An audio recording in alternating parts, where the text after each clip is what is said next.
Hi, who are you? I'm Eva. I'm Woods of Jordan's friend, so yeah. What's your username on YouTube? My username?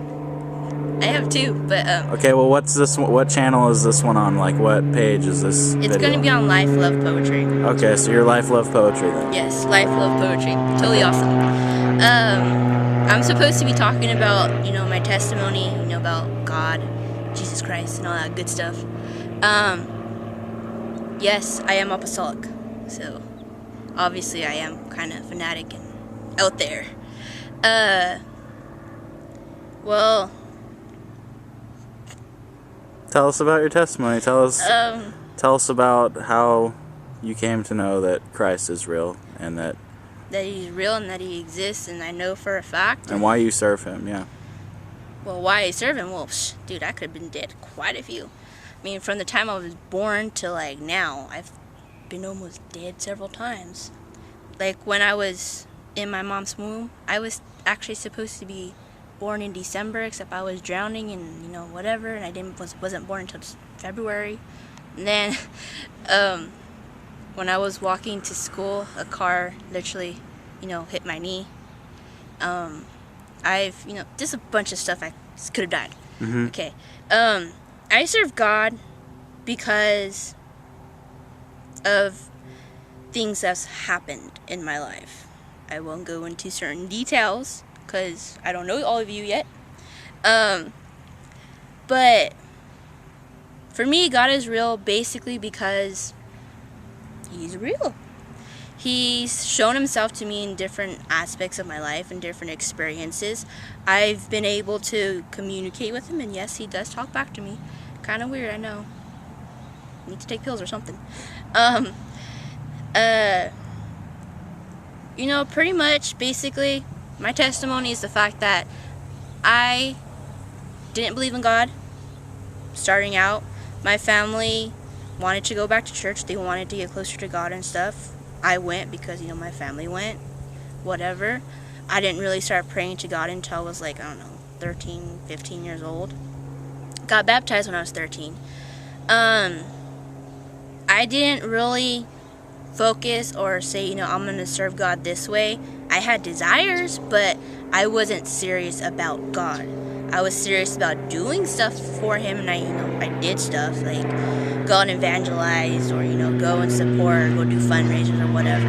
But that wasn't the same as me worshiping God, saying I have a relationship with him, because there is a difference between knowing about him and knowing of him and knowing him. I mean, technically speaking, I did not know him until I was 19, 20. I'm 22 now, so obviously kind of sad. It's more than just saying, yeah, of course I know Jesus. Shoot, we're best friends and everything. Nah, I mean, you're supposed to have a desire to know God through, just life, living life, reading his word, reading, different things that people have been inspired to write that deal with God, I mean, yeah, there's a lot of books out there where there's the Trinity, the oneness, and all that lovely, beautiful stuff. But you're the one that decides. God will reveal it to you and you alone. Nobody else can question whether or not you believe in God, whether or not you have a relationship with him, because technically speaking, they're not you. They don't know how you feel. They don't know your experiences. They don't know your life. So therefore, they have no right or no say in what you do with your relationship with Christ or your relationship with anybody, basically. For me, I was, well, technically speaking, nobody really in my family knows this other than maybe one sister. I was a cutter. Okay, I cut my arm for various reasons. And I didn't stop until, I don't know, something just happened and I just stopped. And then I started it up again. And then I stopped. Because, I technically made a promise I wouldn't do it again and I would get help. But the thing is, I started cutting because I believed that God used me as a puppet. I was just a rag, a doll that he would later on throw in the fire, and he has no purpose for me, he has no reason, I'm just being used for whatever, just like, I used to think of myself as a trash can. People used to come to me, tell me, whatever they want to tell me, their gossip, their trash, their problems, just whatever, and I would take it like a trash can. That's how I viewed myself, and I figured that's what God was going to do with me too, that I'm just a trash can. Eventually he'll just, dispose me, and just like whatever. And I went through a period, I guess you could say, of 3-4 years of depression, of hate, of bitterness. I literally hated people. I wanted people to die. I personally wanted to kill them. One person in particular, but I won't say the person's name.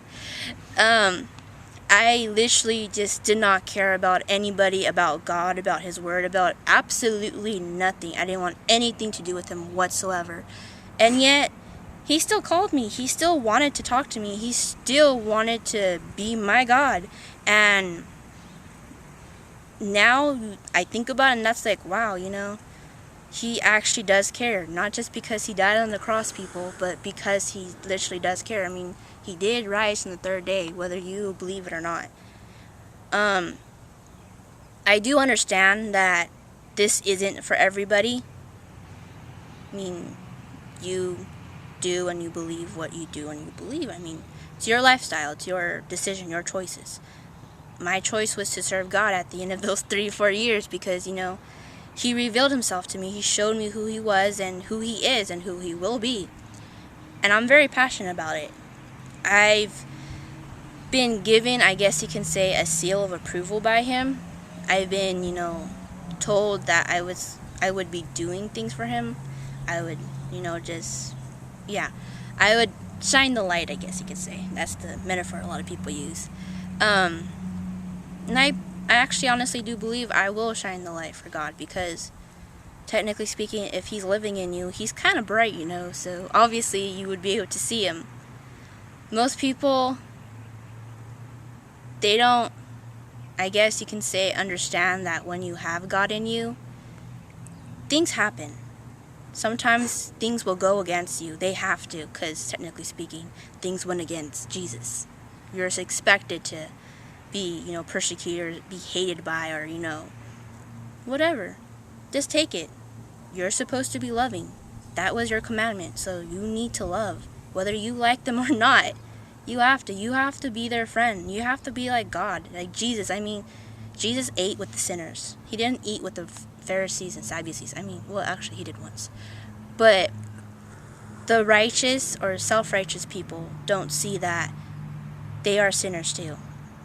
They do have mistakes too. They have flaws. I know I have flaws. Oh, trust me, I have tons of flaws.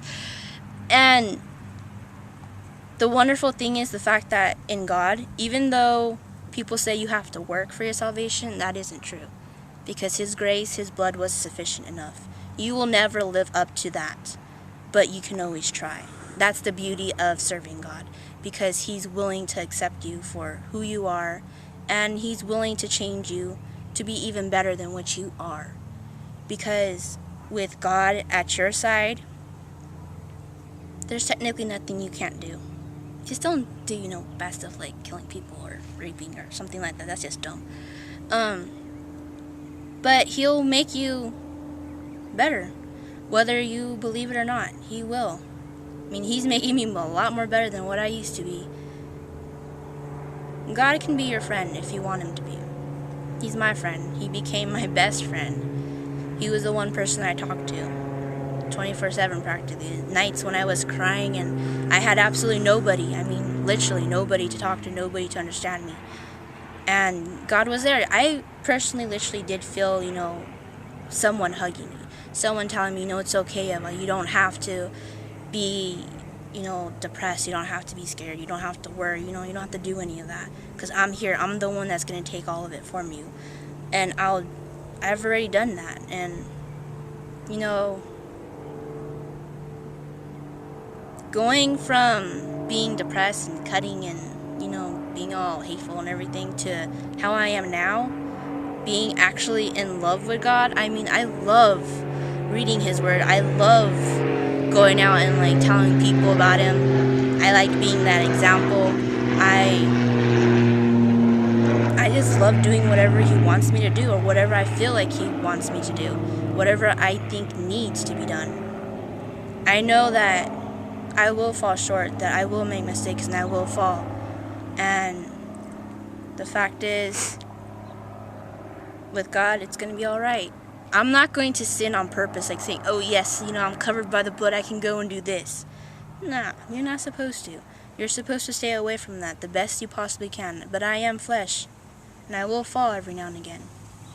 And the fact is, if you accept that, you accept the fact that you are a sinner, it comes out a little bit more easier. I mean, everybody goes through rough patches in life. You're human, we're flesh. What do you expect? But with God, things come out a little bit more easier. You don't have to worry about things. And that's just, something that's on my mind. So that's your testimony? Pretty much in a nutshell. So is there anything else you'd like to say to people out there that may be watching? I don't know what other people are going through, because each person, each individual is themselves. They each have their own experiences and stuff, and well, you alone know what you need and what you want. Everybody has a certain desire for something greater. If you really want that greater, and you really are, those who are Christian, I guess you say, or those who want to be Christians, and like true, actual, real Christians, not just say you are, not just have the title, but actually fulfill that Christian word, being Christ-like, being following Jesus, then, take the time to dedicate more of yourself to God. Fast, pray. If you don't want to give up your meals, then do a Daniel fast. It's vegetables, fruits, water, staying far away from animal, whatever comes from an animal, you'll be fine. Dedicate something to God, sacrifice something, obey. Try to do what you're supposed to do. And those that aren't Christian, and I'm sorry for those of us who are very hateful towards you. Sincerely I am. And I just like being a friend, one way or another. So leave a comment or something, I don't know, whatever you want to do, it's cool with me. So yeah. Alright, so until next time, this is Eva, Life Love Poetry, right? Yes, Life Love Poetry. Say bye. Bye.